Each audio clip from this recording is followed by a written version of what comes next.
क्या चीज़ें हैं, हम लोग सोल्यूशन पढ़ रहे हैं। तो अगर सोल्यूशन पढ़ रहे हैं, सोल्यूशन में क्या क्या चीज़ें आती हैं, तो मैंने पहले बताया था सोल्यूशन को जनरली डिफाइन किया गया है, पिछले वीडियो मैंने डाला है, आप देख सकते हैं कि सल्यूट क्या होते हैं, सॉल्वेंट क्या होते हैं। ठीक, तो एक तो सल्यूट के बारे में मैंने बता दिया है, दूसरा सॉल्वेंट के बारे में बता दिया है। सल्यूट किसे कहते हैं, दो फेज के आधार पर डिफाइन किए हैं हमने कहा, एक तो अमाउंट मेथड के आधार पर हमने डिफाइन किया है और एक फेज मेथड के आधार पे। अमाउंट मेथड के आधार पर अगर किसी का मास ज़्यादा होता है, दो सब्सटेंस हैं और जिसमें एक का मास ज़्यादा होता है, मान लीजिए ए और बी हैं और ए का मास बी से ज़्यादा है, ठीक है, तो ये जो होगा ए, ये सॉल्वेंट का काम करने लगेगा और जो WB होगा वो सल्यूट का काम करने लगेगा। सेम उल्टा, अगर मान लेते ए की मात्रा बी की मात्रा से, मतलब इसकी का वेट ए का कम है बी के वेट से, तो ये जो बी होगा वो सॉल्वेंट का काम करने लगेगा और जो ए है वो सल्यूट का काम करने लगेगा। ठीक, ये तो हमारा हो गया इस method amount method. Amount method के आधार पे मैंने आपको क्या बता दिया, सल्यूट क्या होता है और सॉल्वेंट क्या होता है। दूसरा होता है हमारा फेज मेथड। कौन सा method, phase methods. Phase methods के आधार पे हम ये देखेंगे, हमारे पास मान लीजिए ए सॉलिड है और एक बी लिक्विड है। जब हम ए सॉलिड और बी लिक्विड को मिलाते हैं तब क्या सल्यूट कौन होगा, सॉल्वेंट। तो देखिए जब हम ए को मिलाते हैं बी से और मेरा जो सोल्यूशन बनता है वह सोल्यूशन लिक्विड सोल्यूशन होता है। कैसा सोल्यूशन होता है, लिक्विड सोल्यूशन। तो यह जो लिक्विड सोल्यूशन बना हुआ है, चूंकि ये बी लिक्विड है मतलब बी की मात्रा ज़्यादा रही होगी इसीलिए वो लिक्विड सोल्यूशन बना है, तो यह जो बी लिक्विड था वही सॉल्वेंट बन जाएगा। और हम ये मान के चलेंगे कि ए की मात्रा जो कि सॉलिड था वो कम था इसलिए वो सल्यूट होगा। एक एग्जांपल मैं आपको बताऊं, चीनी और पानी। चीनी हमारा कैसा है, सॉलिड है, ठीक है, sugar is a solid and water, ठीक है, H2O इज ए लिक्विड। तो यहाँ पे अगर हम शुगर को पानी में डालते हैं तो उस कंडीशन में ये हमारा जो वाटर है वो कैसा काम करेगा, सॉल्वेंट का, और मेरा शुगर कैसा काम करेगा, सल्यूट का, क्योंकि ये पूरा सोल्यूशन कैसा बना हुआ है, लिक्विड सोल्यूशन बना हुआ है। सेम अगर मैं इसी को क्या करता हूँ, मान लीजिए एक चीनी के टुकड़े को ले लिया हूँ, बहुत कंसेप्चुअल चीज़ है, एक चीनी के टुकड़े के लिए इसमें एक बूंद पानी डाला हूँ, इतने पानी डाला हूँ कि ये जो चीनी का टुकड़ा है उससे भीग गया है, ठीक है, उससे भीग चुका है। तो जरा देखिए कि पानी की मात्रा गया है चीनी पर, चीनी भीग गया है लेकिन चीनी घुला नहीं है, उसका स्टेट क्या है, वो सॉलिड ही है, ठीक है। और ये पानी का स्टेट क्या है, वो लिक्विड है, लेकिन वह लिक्विड वहाँ दिखाई नहीं दे रहा, वहाँ सॉलिड फेज आपको दिखाई दे रहा है। ऐसे समय में जो आपका शुगर होगा वो सॉल्वेंट का काम करने लगेगा और जो आपका वाटर होगा वो सल्यूट का काम करने लगेगा। आपको इसलिए बता रहा हूँ, कभी कभी कुछ टीचर्स क्या होते हैं ना, वाइवा लेने के लिए जब जाते हैं तो वहाँ पूछ लेते हैं कि चलो बेटा एक बोरा पानी, एक बोरा चीनी लिया गया है, एक बोरा चीनी, और एक बोरे चीनी में हम क्या कर रहे हैं, एक बूंद पानी डाल दिए, तो बताइए 1 ड्रॉप्स पानी अगर इसमें डाल दिया जा रहा है तो बताइए सल्यूट करो सॉल्वेंट कौन। तो बच्चे यहाँ फंस जाते हैं कि सल्यूट किसको कहूँ, सॉल्वेंट किसको कहूँ। तो एक बूंद चीनी का मतलब चीनी जहाँ जाएगा उस पूरे चीनी को वो पानी जहाँ जाएगा वो पूरे चीनी को डिजॉल्व नहीं कर पाएगा, बस उसके सरफेस पे जाके टिक जाएगा, बस चीनी गीली हो जाएगी, मतलब होमोजीनियसली वो दिखेगा जरूर कि हाँ वो गीली चीनी है, लेकिन आपको पता नहीं चाहिए, होमोजीनियस मिक्सचर तो बन जाएगा लेकिन यहाँ पे वो चीनी सॉल्वेंट का काम करने लगेगा और जो वाटर होगा सल्यूट का काम करने लगेगा, क्योंकि वो फेज पे डिपेंड कर रहा है। तो ये एक इम्पॉर्टेंट आपको एग्जांपल मैंने बता दिया, ठीक है। अब हम क्या कहेंगे, तो ये तो हमने आपको सल्यूट और सॉल्वेंट का वो डिफिनेशन बताया। दूसरी बात देखिए, जो साइज होती है ना सल्यूट की, अब सोल्यूशन होता क्या है, तो सोल्यूशन को मैंने पहले ही डिफाइन कर दिया है कि सोल्यूशन एक होमोजीनियस मिक्सचर होता है जिसमें 2 या 2 से अधिक कंपोनेंट हो सकते हैं। तो solution is a homogeneous mixture in which 2 or more than 2 components are present. ठीक, कमाल की बात क्या है, solute can vary in a certain limit.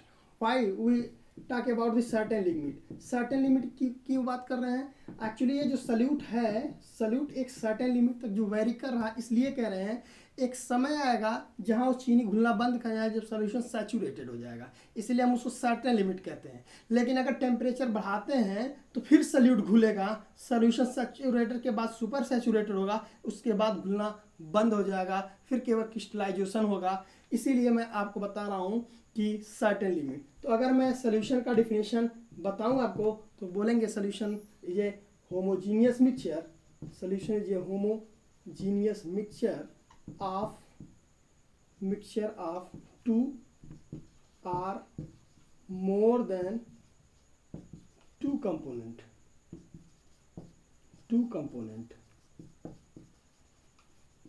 in which,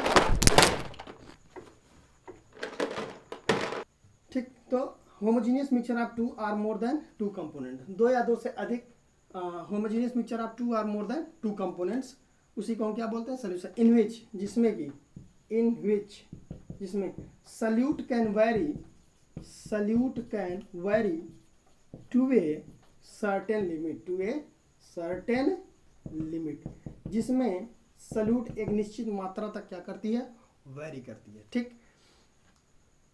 ये बात हमने बोल दिया, उसको हम सॉल्यूशन कहते हैं। दूसरी बात कि इसको फिजिकली रूप से हम सेपरेट करना चाहें, सेंट्रीफ्यूगेशन मेथड यूज कर लें या कोई ऐसा मेथड यूज कर लें कि सल्यूट सॉल्वेंट से अलग हो जाए, तो ये पॉसिबल नहीं है। ना तो उसको हम फिल्टरेशन मेथड से यूज कर सकते हैं, ना तो हम उसको सेंट्रीफ्यूगेशन मेथड से यूज कर सकते हैं। कोई भी मेथड वह काम नहीं करेगा कि हमारा जो सल्यूट है वो सॉल्वेंट से सेपरेट हो जाए। इसके लिए कोई भी मेथड यूज नहीं किया जाएगा, ठीक।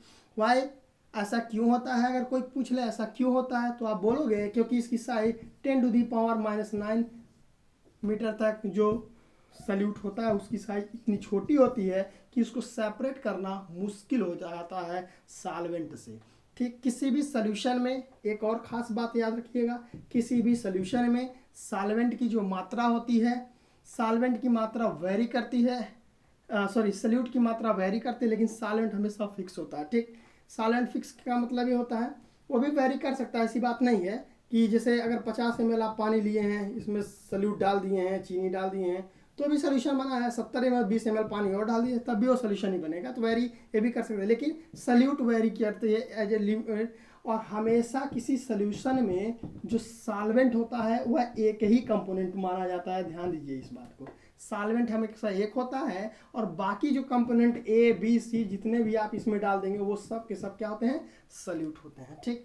अब अगर मैं एक और चीज़ की बात करूं कि सल्यूट और सॉल्वेंट फेज के आधार पे जैसे हमने बात किया था, तो एक और एग्जांपल मैं आपको बताऊं। मान लेते हैं एथिल अल्कोहल का एग्जांपल ले लेते हैं कि हम एथिल अल्कोहल को पानी में मिक्स करते हैं, एथिल अल्कोहल को वाटर में डालते हैं, और एथिल अल्कोहल की मात्रा मान लीजिए हमने 50 ml लिया हुआ है और वाटर की भी मात्रा हमने 50 ml लिया हुआ है।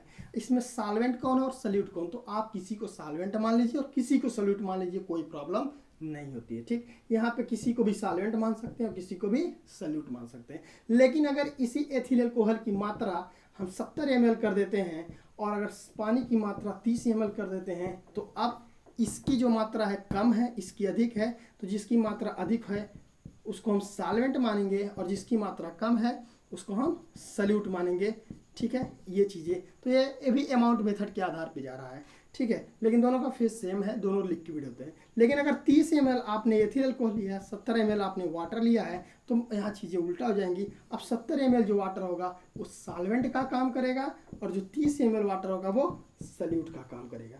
तो आप इन सारी चीज़ों को जान गए कि ये होते क्या हैं, ठीक। और मोस्ट इम्पॉर्टेंट चीज़ ये है कि कंपोनेंट्स क्या होते हैं, चूँकि सॉल्यूशन बनाने में सबसे ज़्यादा ज़रूरत होती है कंपोनेंट्स की। तो कंपोनेंट्स क्या होते हैं, आइए देखते हैं कंपोनेंट्स, ठीक है। कंपोनेंट्स के आधार पे हम सॉल्यूशन का क्लासिफिकेशन करेंगे। We will classify this solution on the basis of components. What is the components? Components are those substances which are involved to make a solution। किसी सॉल्यूशन को बनाने के लिए, किसी भी सॉल्यूशन के बनाने के लिए जितनी सब्सटेंस इन्वॉल्व होती हैं उन्हीं को हम कंपोनेंट्स कहते हैं। Suppose if we added sugar into the water, then अगर हमने शुगर को पानी में ऐड किया, then there are 2 components and make 1 solution, ठीक। एक सॉल्यूशन बना है जिसमें कितने कंपोनेंट इन्वॉल्व हैं, 2, इसलिए this solution is known as binary solution. This solution is known as binary solution. For example, sugar plus water. Okay, if you added NaCl, salt again in this solution, then there are 3 components, 1, 2, 3. So the solution will be known as ternary solution. TERNARY, ternary solution or tertiary solution कहते हैं, ठीक। If you added lemon juice or added simply glucose, then there are 4 components, 1 2 3 4. So this is known as quaternary solution. This is known as quaternary solution. तो solution की अगर बात करें component के आधार पे, तो अगर 2 कंपोनेंट थे तो बाइनरी, 3 कंपोनेंट तो टर्नरी, और 4 कंपोनेंट हो गए तो क्वाटरनरी सोल्यूशन हो गए. ठीक है ना. और ऐसे बहुत सारे कंपोनेंट होंगे उसको पॉलिनरी सोल्यूशन बोलेंगे. बहुत सारे सोल्यूशन कंपोनेंट हो गए तो ये कंपोनेंट हो गए. कंपोनेंट क्या होते हैं? अब 2 चीज़ें होती हैं मीडिया के आधार पे. तो अगर आप पानी लेते हैं, एक्वस मीडिया लेते हैं, तो उसको हम बोलेंगे सॉल्वेंट. अगर आपका क्या है, एक्वस है, पानी है, वाटर है, ठीक है, तो उसको हम बोलेंगे एक्वस सोल्यूशन. अगर आपका सॉल्वेंट वाटर है तो वह सोल्यूशन एक्वस सोल्यूशन कहलाएगा. वाटर के अतिरिक्त कुछ होता है तो उसको हम बोलेंगे नॉन एक्वस सोल्यूशन. उसको बोलेंगे हम नॉन एक्वस सोल्यूशन.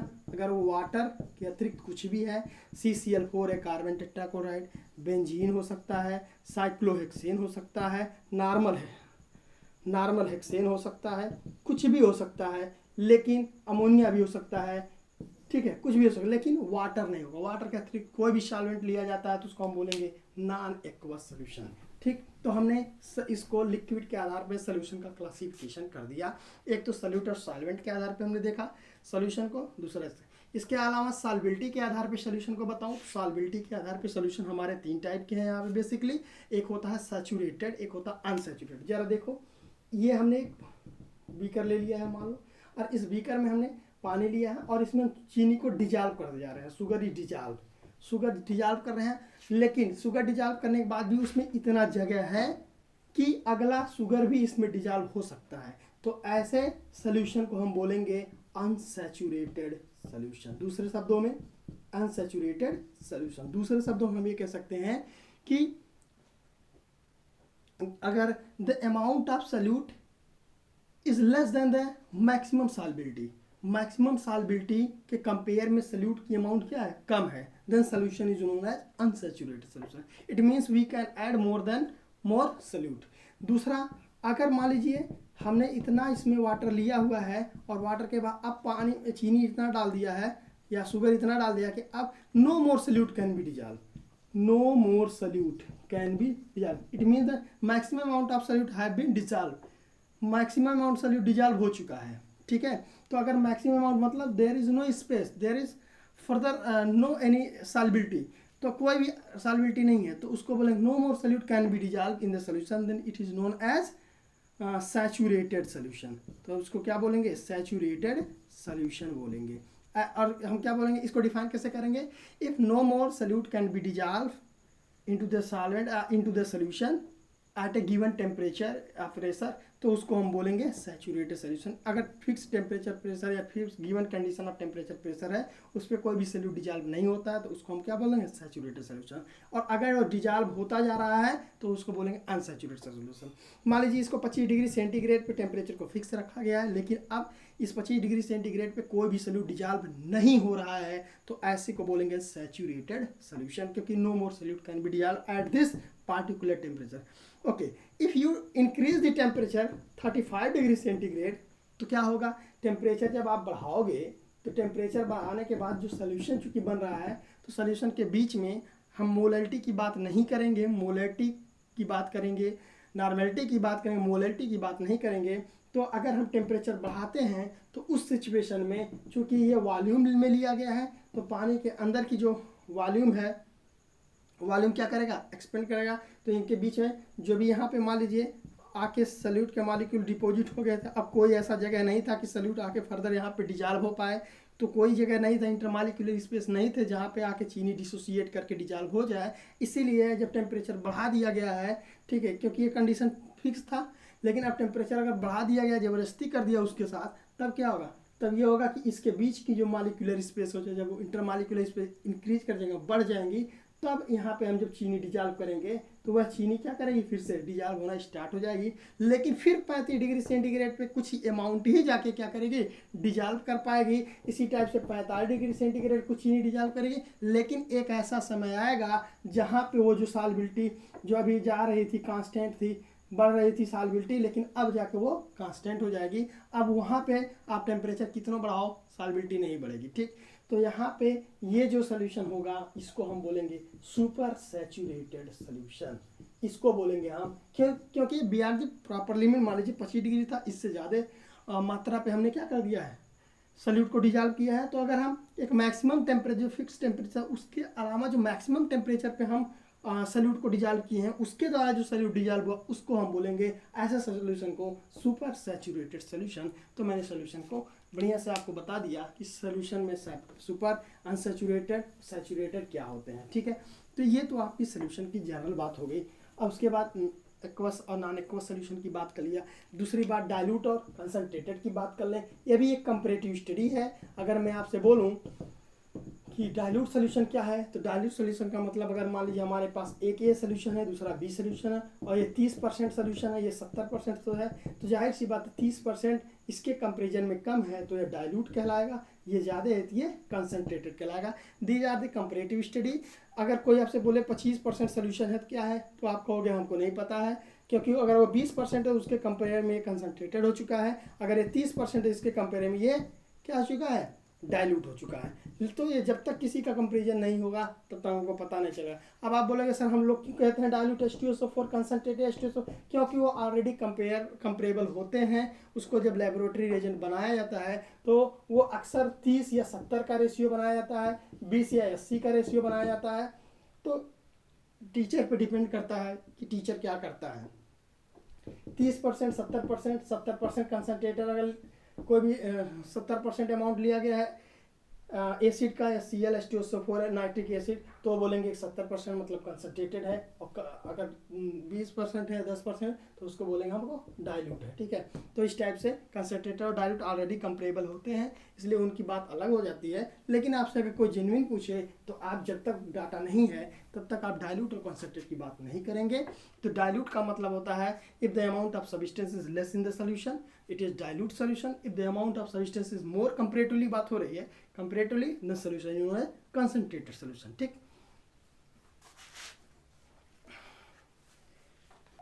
ओके, अब हम लोग क्या करेंगे, सोल्यूशन को सॉल्यूट और सॉल्वेंट की कैटेगरी के आधार पर देखेंगे। बेसिकली अगर सॉल्वेंट की कैटेगरी बोलें तो सोल्यूशन 3 टाइप के होते हैं। सोल्यूशन 3 टाइप्स होते हैं, ठीक है। एक होता है सॉलिड सोल्यूशन, दूसरा होता है लिक्विड सोल्यूशन, और तीसरा होता है गैसियस सोल्यूशन, ठीक है। तो ये जो सोल्यूशन होते हैं ये देखेंगे उनका फेज क्या है, मतलब उनका अगर वो सब सॉल्वेंट है तो उसी के आधार पे हम सोल्यूशन को देखेंगे। तो जरा हम देखते हैं, मान लेते हैं हम लोग क्या करते हैं, इसको सॉलिड सोल्यूशन को, लिक्विड और गैस को डिफाइन करते हैं। तो हम आपको यहाँ पे सॉलिड लिए हैं, सल्यूट लिए हैं, ठीक है, यहाँ पे सॉल्वेंट लिए हैं, और यहाँ पे हम एग्जाम्पल ले रहे हैं, ठीक। अब देखिए मैं आपको ट्रिक बता दे रहा हूँ, आप कैसे इस चीज़ को याद रखेंगे, ठीक है। तो कैसे याद रखेंगे, इसको याद रखने का ट्रिक ये है कि मान लेते हैं हम यहाँ पे सॉलिड से स्टार्ट करते हैं, ठीक है। सॉलिड सॉलिड सॉलिड, 3 सॉलिड ले लो, लिक्विड लिक्विड लिक्विड, 3 लिक्विड ले लो, और तीसरा ले लो गैस गैस गैस। अब आप एक काम करो, सल्यूट में भी क्या करो, सीधे सॉलिड लिक्विड गैस, बस यही याद रखना है, कुछ है नहीं, आसान है, ठीक। फिर यहाँ पे लिखो सॉलिड लिक्विड गैस, ठीक, और यहाँ पे भी क्या रखोगे, सॉलिड लिक्विड गैस, ठीक है। ये आप देख लो, सॉलिड लिक्विड गैस की बात हो गई। अब देखो एग्जाम्पल, यही एग्जाम्पल काम कर, जब भी एलॉय, यही एलॉय ही के कैसा एग्जाम्पल है जो सॉलिड का एग्जाम्पल होता है, ठीक है। कोई भी वाला आप एलॉय ले रहे हैं, ठीक, तो एलॉय जैसे ब्रॉन्ज है या ब्रॉन्ज है या कापर को अगर मिक्स कर दिए हैं गोल्ड में, कापर को मिक्स कर दिए किसी और भी चीज़ में, ठीक है। तो आप अगर एलॉय की बात कर रहे हैं, कापर को मिक्स कर दिए हैं गोल्ड में, कापर को मिक्स कर दिए हैं सिल्वर में, तो उसका एक एग्जांपल हो जाएगा क्या, एलॉय, ठीक। दूसरा लिक्विड और सॉलिड, तो लिक्विड की मात्रा कम किसकी होती है, Hg को हम बोलते हैं एमलगम, इसके साथ कुछ भी हम सोडियम एमलगम, ठीक है, या कोई भी इसके साथ गोल्ड एमलगम, कुछ भी ऐसा मिला दें कि ये एक सोल्यूशन बन जाए। तो यहाँ पे इसकी मात्रा क्या है, लिक्विड की कम है, और सॉलिड की ज़्यादा है, सॉल्वेंट बनेगा ये, इसलिए इसको एक एग्जाम्पल ये हो जाएगा लिक्विड सॉलिड का। और तीसरा एग्जाम्पल है गैस और सॉलिड का। गैस हमने क्या लिया है, गैस की अगर बात करें, जितने रिडक्शन रिएक्शन मैक्सिमम होते हैं जो मेटेलिक सरफेस में होता है, हाइड्रोजन के प्रेजेंस में, H2 के प्रेजेंस में, निकिल के प्रेजेंस में हाइड्रोजन आता है, PD या प्लेटिनम, इन सब पे, तो ये जो हाइड्रोजन गैस आके स्ट्राइक करती है इसकी मात्रा कम होती है और ये जो सॉलिड सरफेस होते हैं उसी पे जाके डिपोजिट। तो ये जो सोल्यूशन होते हैं, इन तीनों सोल्यूशन को हम बेसिकली बोलते हैं सॉलिड सोल्यूशन बोलते हैं, ठीक है, इनको हम बेसिकली सॉलिड सोल्यूशन कह देते हैं। अब हम बात करते हैं लिक्विड सोल्यूशन। सबसे कॉमन एग्जांपल वही, शुगर को डिजॉल्व कर देते हैं पानी में, शुगर प्लस वाटर, लिक्विड का। तो लिक्विड का मतलब आप क्या देखोगे, किसी भी एक लिक्विड कंपोनेंट के दूसरे लिक्विड, इसका मतलब फिर इस समय एथिल अल्कोहल, जैसे गवर्नमेंट ने भी अलाउ कर दिया है अभी, तो एथिल अल्कोहल और वाटर पीने वालों का तो एकदम बाहर आ गया है, मजा आ गया है, और लिक्विड सोल्यूशन को खूब बखूबी समझ रहे हैं। तीसरा गैस और लिक्विड, ऑक्सीजन, कार्बन डाइऑक्साइड, ये खूब वाटर में डाल दीजिए या ये डिजॉल्व ऑलरेडी रहते हैं, तो इनका एक सोल्यूशन के एग्जाम्पल हो गए, ठीक। ये सबसे कॉमन एग्जाम्पल होते हैं सोल्यूशन के, यही सबसे अधिक पाए भी जाते हैं। अगला सॉलिड और गैस का, सॉल्यूट की मात्रा हाँ, अब हम देखते हैं सॉलिड और गैस का। तो सबसे पहला एग्जाम्पल कि सॉल्यूट की मात्रा सॉलिड हो और इसकी मात्रा गैस। तो देखो सॉलिड, मान लो अगर हम कैम्फर है, ठीक है, कैम्फर सब मेडिसिनल ट्रीटमेंट के लिए यूज किया जाता और नाइट्रोजन गैस में इसको मिक्स कर दिया जाता था, ये गैस का सिंबल है। तो सॉल्यूट की मात्रा सॉलिड था लेकिन कम था और गैस की मात्रा अधिक थी। लिक्विड और गैस, तो लिक्विड अगर क्लोरोफॉर्म को नाइट्रोजन गैस के साथ जब मिक्स किया जाता तो इसका भी एक यही एग्जाम्पल है। तीसरा गैस और गैस का, गैस और गैस का जो एग्जाम्पल होता है ऑक्सीजन प्लस नाइट्रोजन गैस, या नाइट्रोजन कम हो ऑक्सीजन ज़्यादा हो, कोई भी हो, तो एक एग्जाम्पल ये होता है। तो ये टोटल ये जो सोल्यूशन कहलाएंगे गैसियस सोल्यूशन कहलाएंगे, गैसियस सोल्यूशन, और ये सोल्यूशन लिक्विड सोल्यूशन कहलाएंगे जो लिक्विड सॉल्वेंट है, और ये सॉलिड सॉल्वेंट है तो सॉलिड सोल्यूशन। लेकिन रियल में अगर देखा जाए तो जो सॉलिड सोल्यूशन और प्योर सॉलिड सोल्यूशन है, ये जिनमें सॉल्यूट और सॉल्वेंट दोनों सॉलिड है, यही प्योर सॉलिड सोल्यूशन कहलाएंगे। लेकिन सॉलिड सोल्यूशन ये तीनों होता है, माना जाता है, ठीक। और अगर कहीं आपको ऐसा मिल जाए और सब दिया जाए और कहे कि इसमें सॉलिड सोल्यूशन क्यों कौन है, तो आप यकीनन यही एग्जाम्पल, यही आंसर मारेंगे क्योंकि प्योर सॉलिड सोल्यूशन है। बाकी थोड़ा सा देखिए इसमें लिक्विड और गैस होते हैं, केवल ये सॉल्वेंट सॉलिड होता है, लेकिन बेसिकली जो दिया है बुक्स में हमने देखा तो ये सॉलिड सोल्यूशन के अंतर्गत इन तीनों दिया है, इनको ये दिया है। लेकिन एग्जाम में कभी आपको अगर पूछ ले प्योर में ये आएगा, हो सकता है फंसाने के लिए पूछे, ठीक। तो ये चीज़ें आपको समझ में आ जानी चाहिए, ये पूरा सोल्यूशन होता है, ठीक है। ओके, अब हम लोग देखते हैं सोल्यूशन में मिसिबिलिटी के आधार पे। मिसिबल लिक्विड किसे कहते हैं, तो हम लिक्विड की बात कर रहे हैं कि मिसिबल लिक्विड क्या होते हैं। मिसिबल लिक्विड का मतलब होता है ऐसे दो लिक्विड जो एक दूसरे में कंप्लीटली मिक्स हो जाए, जैसे एथिल अल्कोहल को पानी में डाल दिया जाए, ठीक है, एथिल अल्कोहल प्लस वाटर, इन दोनों को अगर मिक्स किया जाए तो कंपोनेंट सेपरेट नहीं हो सकते, उनको दिखता है हो सकते मतलब, लेकिन यहाँ पे दिखाई नहीं देंगे सेपरेटली, इसलिए इनको हम बोलेंगे मिसिबल सोल्यूशन। दूसरा सोल्यूशन ऐसा है, अगर हम इसमें मान लेते हैं कोई भी ऑयल डाल देते हैं तो ऑयल ऊपर रहेगा, ये ऑयल की मात्रा होगी, ठीक, और पानी आपका कहाँ रहेगा, नीचे रहेगा, तो पानी को हम इस टाइप से इंडिकेट कर दे रहे हैं, ठीक। तो यहाँ पे एकदम पता चल रहा है सरफेस कि ये ऑयल वाला है पार्ट, ऑयल है, और ये वाटर है, तो इसको बोलेंगे हेट्रोजीनियस मिक्सचर, या इसको बोलेंगे इमिसिबल। मतलब ये दोनों कैसे हैं, इमिसिबल हैं, ठीक है, इमिसिबल है।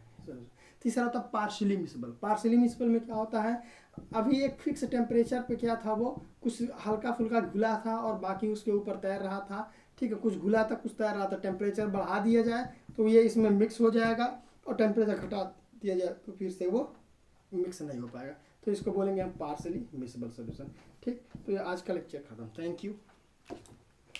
ओके, तो ये पूरा आज का हो गया वीडियो। इसके बाद की जो वीडियो बनाएंगे, अगला वीडियो जल्द ही आएंगे, और जो भी आपका कमेंट रहेगा प्लीज़ आप बताइएगा, और कोई सजेशन होगा वो बताइएगा, और हम कोशिश करेंगे आपको साथ लेके चलने का। प्लीज़ एक एक वीडियो आप देख के हमारे साथ चलें, सारा क्वेश्चन NCERT प्लस सबका हो जाएगा, बोर्ड का भी हो जाएगा।